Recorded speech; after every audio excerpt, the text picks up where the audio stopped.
Good day, everyone. I am Anna Flor M. Deserda, and today we will be discussing the topic that is all about typhoons and flood.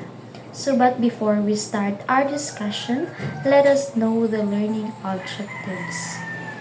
At the end of this lesson, the students should be able to explain what a typhoon and a floods are and identify their causes. Differentiate the types of typhoons and floods based on their strength, speed, and effects, and describe effects of typhoons and floods, and discuss ways to stay safe during these disasters. First, let us know what is typhoon. A typhoon is a type of tropical cyclone characterized by strong winds and heavy rainfall, forming over warm tropical waters in the northwestern Pacific Oceans. Mao na siya ang type of tropical cyclone nga makita mostly sa northwestern Pacific Ocean, nga usually mag-form kung init kayo ang tubig sa dagat.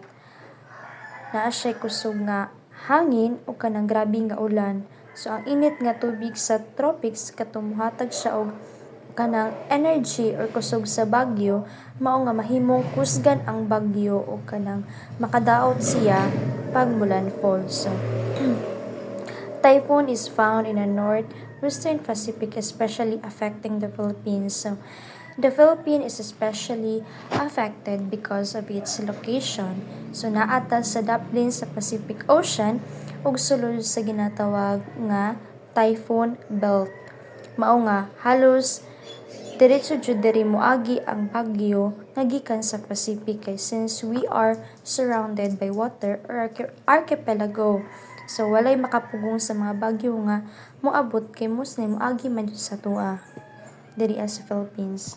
Warm and moist air ang isa sa rason kung ano nabuo ang bagyo. So mao nang may matabo.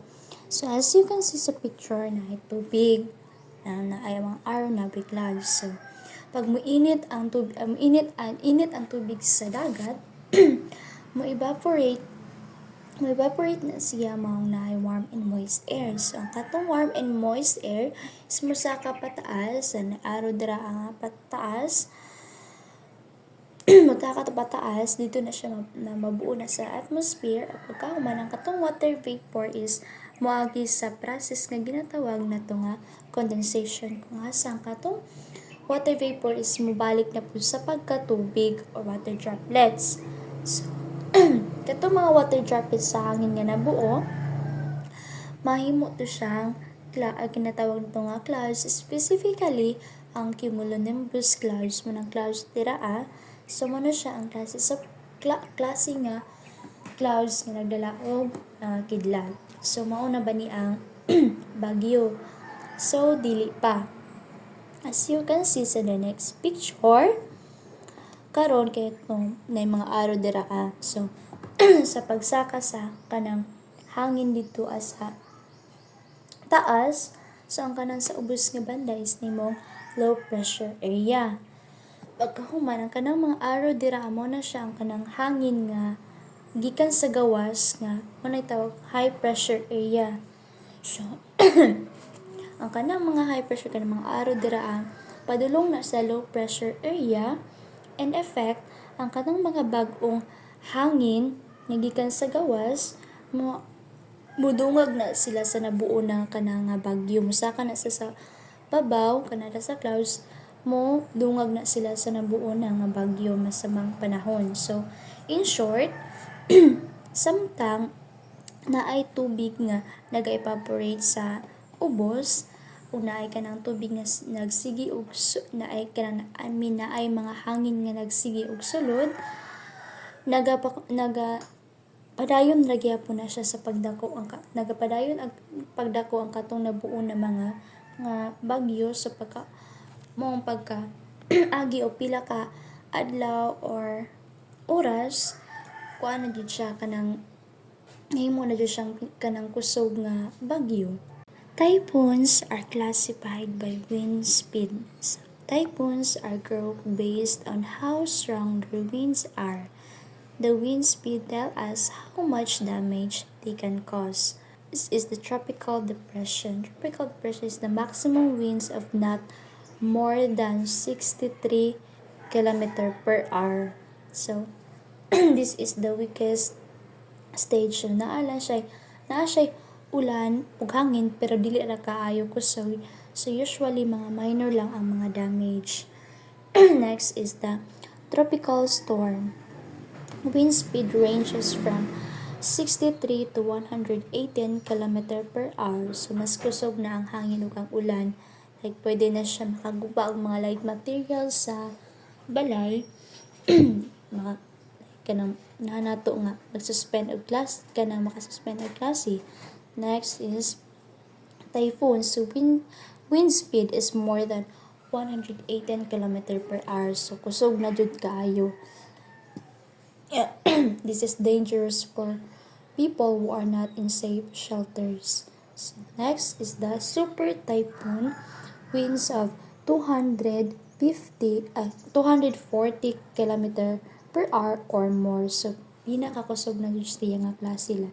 Total destruction possible is mga balay, mga gupa tungod sa kakusog sa hangin.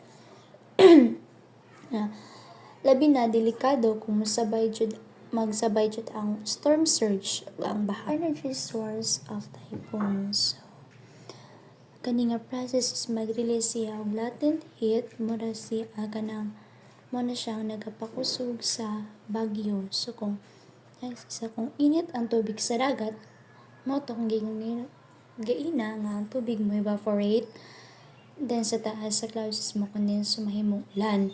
So tumabot na sa yuta maglandfall, ang typhoon is magkahinay-hinay na nga muwik because kay wala na tong mga warm water nga naghatag sa iya og kusog.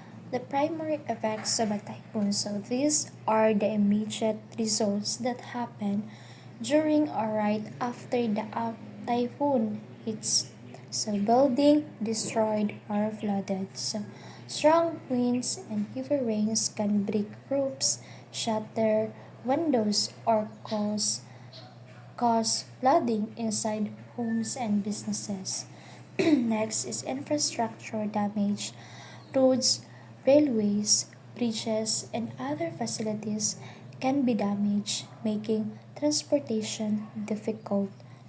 Next is the loss of life. Civilians and animals may die due to strong winds, flying debris, flooding, or collapsing structure. Next is the secondary effects of a typhoon. So this happen as a consequence of the primary effects, often days or weeks later. Shortage of food and clean water. So crops and food supplies may be destroyed and water sources can be contaminated. Next is the job losses. So businesses and farms affected by the typhoon may close temporarily or permanently. So economic cost. Repairing damage and loss of income can have a big financial impact on communities and governments. Next is the landslide. Heavy rain can loosen soil on mountains and hills, causing landslides that damage homes and block roads. What is flood? So a flood is an abnormal progressive rise in the water level of streams or rivers which may result in overflowing. So a flood is when there is too much water in an area that is normally dry. So this happens when rivers, lakes, or the sea overflow, or when heavy rains causes water to collect on the ground faster that it can drain away. So in short,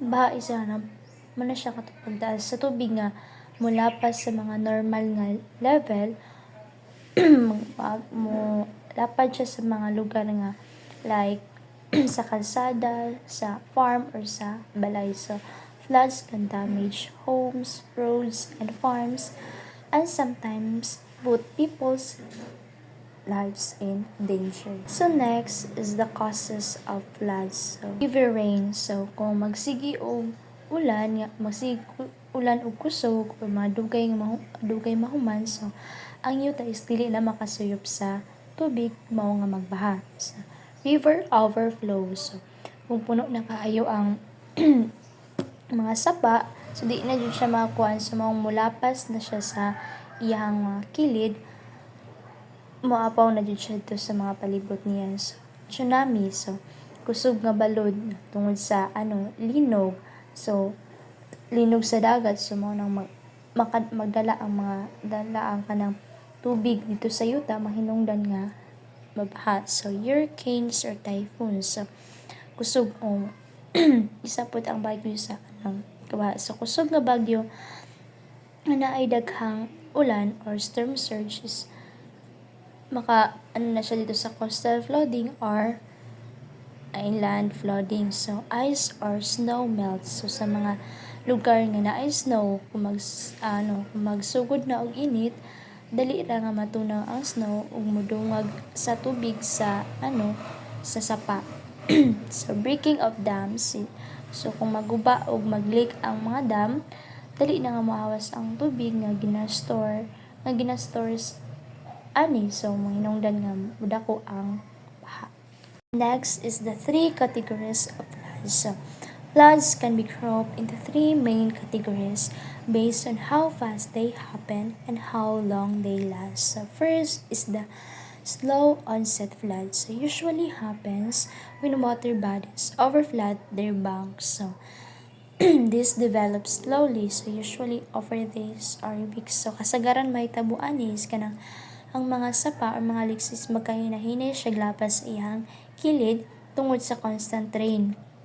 So people usually have time to prepare because the water rises slowly. So versus baha nga magsugod sa ulan nga padayon for a week.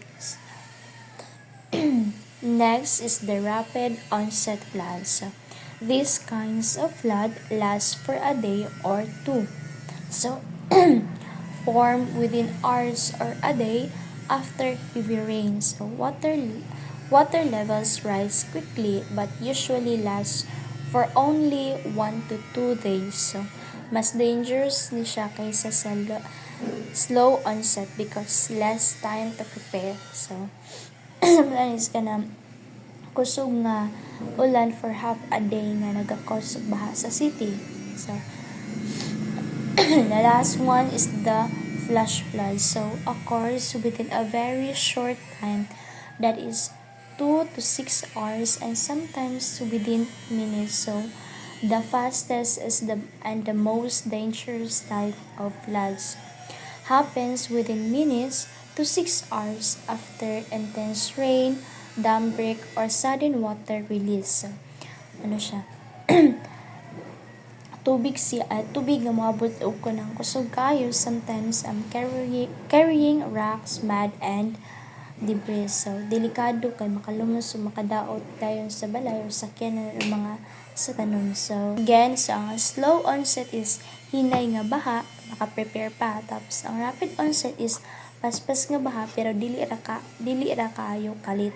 So ang flash flood is kalit kaayo nga baha, so walay oras nga mag-andam, kusog kaayo ang tubig. So, both typhoons and floods can cause serious damage, but with proper knowledge and preparation, we can stay safe. So always listen to weather updates, follow evacuation orders, and keep emergency supplies ready. So thank you for listening, and remember, stay first during a disasters. Thank you. Bye.